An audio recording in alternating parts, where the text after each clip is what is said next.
역사상 처음으로 48개국이 본선에 진출한 2026 북중미 월드컵이 끝났습니다. 처음에는 말도 많고 탈도 많았는데 막상 진행되는 걸 보니까 조별리그 때부터 꽤 볼거리가 많아서 여론은 반전됐죠. 생각해보면 최종 우승팀인 스페인에게 패배하지 않은 국가는 조별리그 때 만난 카보베르데가 유일합니다. 이번 월드컵이 48개국으로 확대가 안 됐다면 카보베르데와 스페인의 명승부도 없었겠죠. 하지만 가장 중요한 이번 월드컵 결승전이 역대급 노잼 결승전이 되면서 살짝 힘이 샜습니다. 지난 2022 카타르 월드컵을 생각해보세요. 메시 멀티골, 음바페 헤드트릭, 거기에 연장전을 넘어서 승부차기까지 가면서 월드컵에서 우승하는 선수가 그의 최고의 선수로 인정을 받는 분위기였죠. 이번 결승전도 시작하기 전까지는 비슷한 분위기로 흘러갔습니다. 2022 카타르 월드컵 때 우승을 한 메시는 실제 2023년도 발롱도르를 수상했고 그대로 라스댄스가 끝나는 줄 알았는데 2026년에는 더 미친 활약으로 결승 진출. 우승만 하면 또 발롱도르를 받을 수 있는 메시의 역대급 활약을 기대했습니다.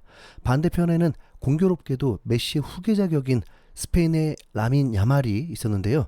지금으로부터 무려 19년 전에 유니세프의 자선 달력 프로젝트에서 찍힌 젊은 메시와 아기 야말의 사진이 화제였죠. 그리고 야말은 커서 라마시아를 거쳐서 바르셀로나 1군까지 합류했고 메시처럼 어린 나이에 팀의 에이스가 됐습니다.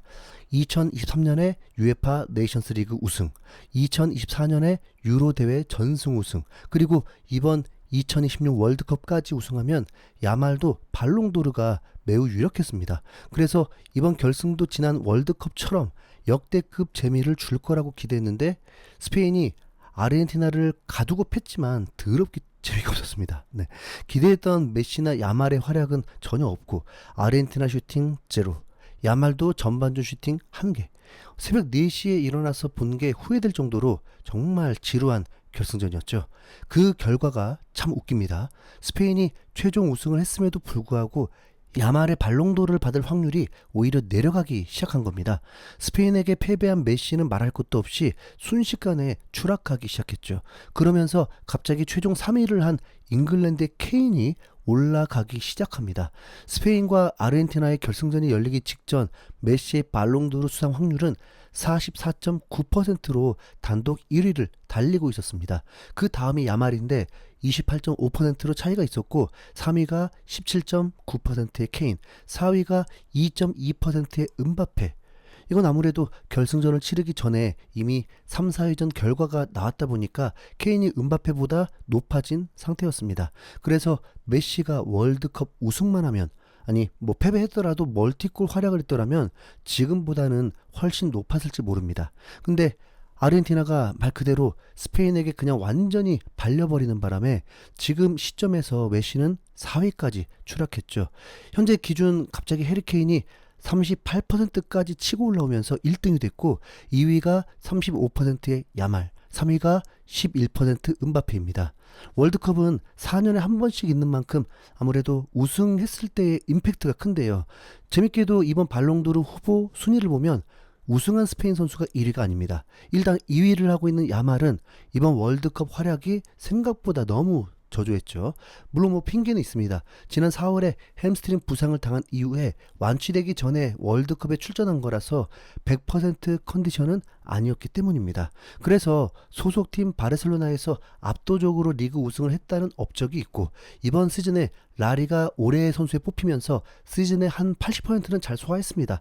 45경기, 24골, 17도움이니까 분명 잘했죠. 근데 정작 이번 월드컵에서 활약이 없습니다.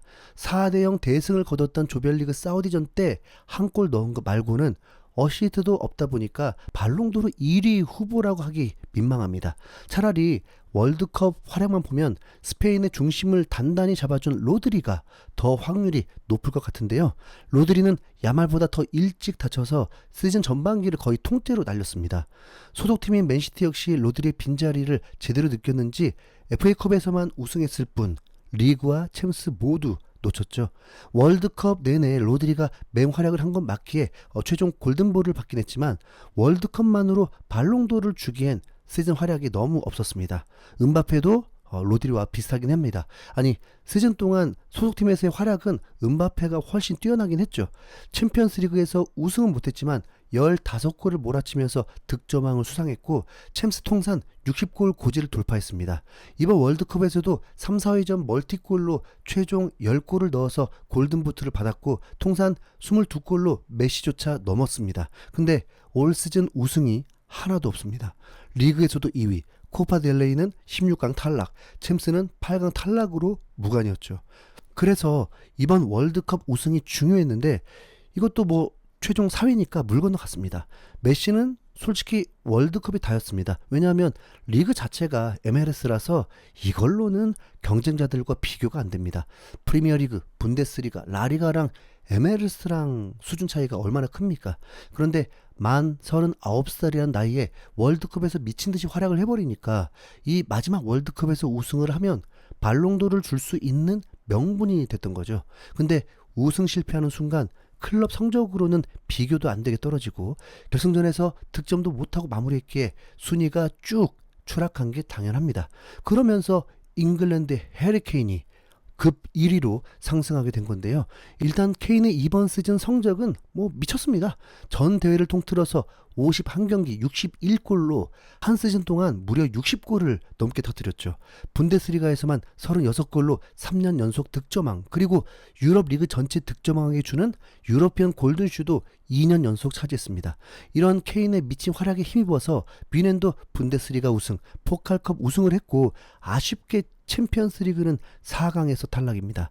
챔스도 최종 우승팀인 파리에게 졌으니까 어느 정도 감안해 줄 수 있죠.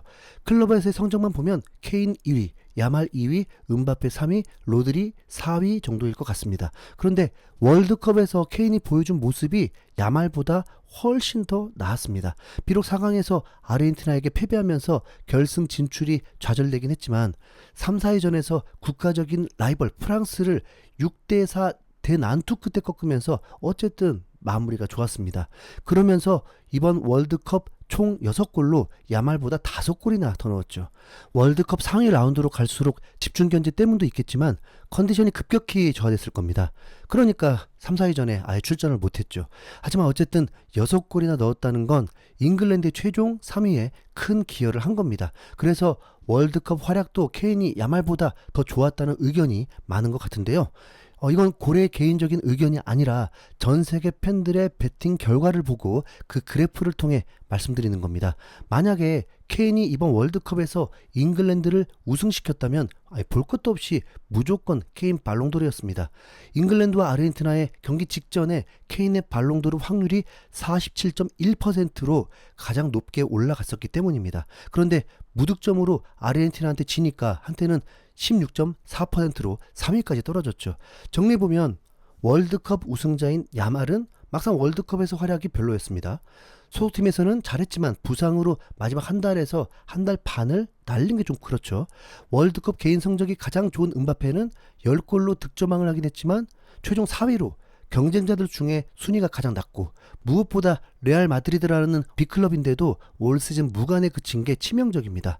메시는 리그 성적은 뭐 내세울 게 없고 월드컵 우승만이 발롱도르를 받을 길이었는데 우승 실패하는 순간 끝났습니다.